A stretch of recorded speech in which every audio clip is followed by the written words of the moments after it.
और तालिबान ने देश छोड़कर भागे अफगानिस्तान के राष्ट्रपति अशरफ गनी और उपराष्ट्रपति सालेह को माफ करने का ऐलान किया है। तालिबान के सीनियर लीडर खलीलुर रहमान हक्कानी ने कहा है कि तालिबान पुरानी दुश्मनी भूलने को तैयार है। लाखों लोगों को तालिबानियों के बीच छोड़कर फरार हुए अफगानिस्तान के राष्ट्रपति अशरफ गनी को तालिबान माफ करने को तैयार है। तालिबान ने ऐलान किया है कि अशरफ गनी चाहें तो अफगानिस्तान लौट सकते हैं। तालिबान के सीनियर लीडर खलीलुर रहमान हक्कानी ने कहा है कि गनी और तालिबानियों के बीच कोई दुश्मनी नहीं है। हक्कानी ने एक टीवी को दिए इंटरव्यू में ये बात कही है। अफगानिस्तान के राष्ट्रपति अशरफ गनी, उपराष्ट्रपति अमरुल्लाह सालेह और NSA हमदुल्ला मोहिब चाहे तो अफगानिस्तान लौट सकते हैं। तालिबान ने इनको माफ कर दिया है। तालिबानी नेता हक्कानी ने कहा है कि हमने अपनी तरफ से उन सभी लोगों को माफ कर दिया है जो इस जंग में हमारे खिलाफ लड़ रहे थे, चाहे वो अफगान फोर्स के जवान हों या आम लोग। काबुल पर कब्जा होने के बाद अफगानिस्तान के राष्ट्रपति अशरफ गनी अपने साथियों के साथ अफगानिस्तान छोड़कर भाग चुके हैं। इस बीच अमरुल्लाह सालेह के नेतृत्व में नॉर्दर्न अलायंस की फौज पंजशीर में तालिबानियों से लोहा ले रही है और वहां से तालिबानियों को खदेड़ चुकी है। तो अफगानिस्तान से भारत आए लोग राहत की सांस ले रहे हैं, अपने वतन लौटकर बेहद खुश हैं। हर किसी की आंखों में खुशी के आंसू।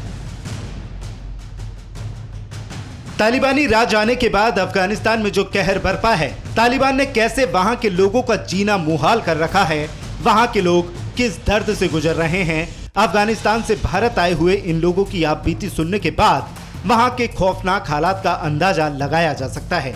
ये 7 दिन इन लोगों के कैसे बीते हैं, उसे याद कर ही ये सिहर उठते हैं। देश लौटे ये लोग कह रहे हैं कि हिंदुस्तान जैसा कोई और देश नहीं है और अब वो यहाँ से कहीं नहीं जाएंगे।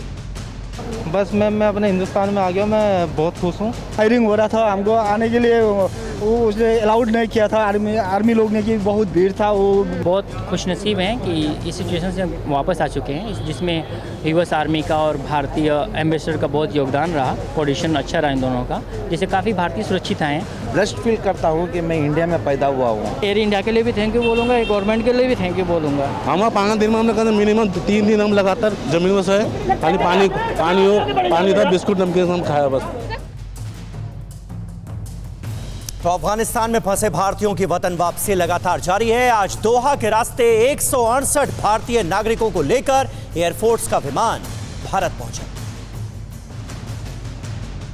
अफगानिस्तान पर तालिबान के कब्जे के बाद वहां फंसे भारतीयों को भारत वापस लाया जा रहा है। दोहा के रास्ते 168 भारतीय नागरिकों को लेकर एयरफोर्स का एक विमान आज गाजियाबाद के हिंडन एयरबेस पहुंचा। इस विमान ने सुबह ही काबुल से भारत के लिए उड़ान भरी थी। हिंडन एयरफोर्स पर प्लेन से उतरकर लोगों ने भारत की सरजमी पर जैसे ही कदम रखा, उनकी खुशी का ठिकाना नहीं रहा। सबकी आंखों में आंसू थे, महिलाएं हों या फिर छोटे छोटे मासूम बच्चे। भारत आने की खुशी उनके चेहरे पर साफ दिखाई दे रही थी। जान बचाने, अफगानिस्तान से सुरक्षित निकालने के लिए लोग भारत सरकार का शुक्रिया अदा कर रहे हैं। बहुत फायरिंग वगैरह थी, बहुत जालिम वहशी दरिंदे लोग हैं, तो बहुत मुश्किलों से बस यहाँ पहुँचे। एयरपोर्ट पे भी वहाँ पे कोई दिक्कत हुई थी? एयरपोर्ट में भी हाँ, तालिबान वगैरह बहुत मना कर रहे थे, मत जाओ, किधर जा रहे हो। फिर बहुत मुश्किलों से तब जाके हम छूटे हैं। बस मोदी सरकार का हम बहुत धन्यवाद दिल से करते हैं। जय हिंद, बहुत अच्छा है। बस हम लोग वापस आया, यही हमारा कोशिश है।